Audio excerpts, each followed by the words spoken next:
Australian immigration में जी most awaited round जो है वो रन हो चुका है 189 का, और उसके कुछ रिजल्ट्स जो हैं, हमारे बहुत सारे क्लाइंट्स को जो है वो इनवाइट आया है, बहुत सारे और लोगों को भी इनवाइट आया है। तो हमने एक छोटा सा वो बनाया है। ऑल्दो जो हमारे क्लाइंट्स हैं वो तो कंफर्म है कि उनको कितने पॉइंट्स पे जो है वो इनवाइट आया है। बाकी लोग जिन्होंने अपनी अपनी स्टोरीज जो है वो शेयर की हैं, उनसे हमें ये पता चलता है कि काफ़ी सारे लोग जो हैं उनको इनवाइट आया है, लेकिन अभी तक डिपार्टमेंट ऑफ होम अफेयर्स जो है उसने डेटा रिलीज नहीं किया।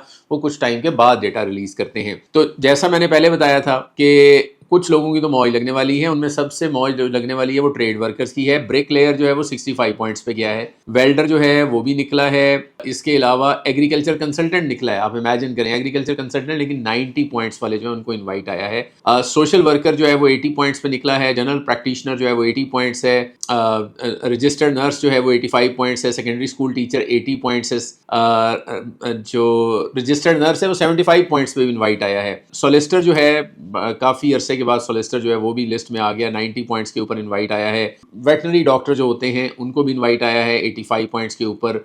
बायोटेक्नोलॉजिस्ट जो हैं उनको इन्वाइट आया 90 पॉइंट्स के ऊपर। इसी तरह अगर मैं और देखूं तो मैनेजमेंट कंसल्टेंट निकल गया, मैनेजमेंट कंसल्टेंट जो है वो 85 पॉइंट्स पे निकल गया है। Civil engineering draft person 85 points पे निकल गया है।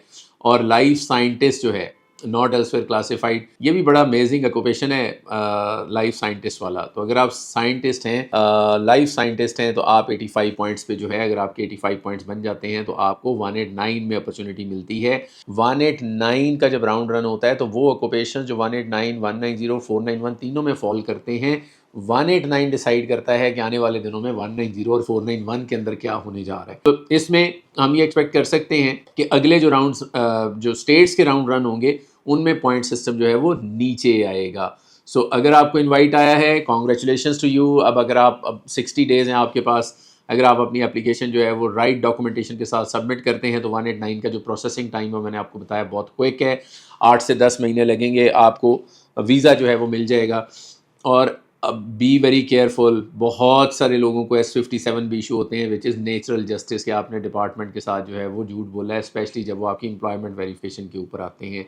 सो मेक श्योर कि आपकी एम्प्लॉयमेंट जो है वो वेरीफाइबल होनी चाहिए। अगर आपको इनवाइट नहीं आया तो फिंगर्स क्रॉस्ड, दुआ करें सबको जो है वो इनवाइट मिल जाए, लेकिन उसके साथ साथ दवा करने की भी ज़रूरत है। अगर आपके पास 6 ईच है, 7 ईच कर लें, 7 ईच है तो 8 ईच की तरफ चले जाएँ। अगर आपको हमारी कोई हेल्प चाहिए, इसमें हमारी एडवाइस चाहिए, तो यू कैन कॉन्टेक्ट अस। आप हमें पेशावर, इस्लामाबाद, लाहौर और फैसलाबाद ऑफिस में विज़िट कर सकते हैं, या आप हमें सोशल मीडिया पे कॉन्टेक्ट कर सकते हैं। Thank you.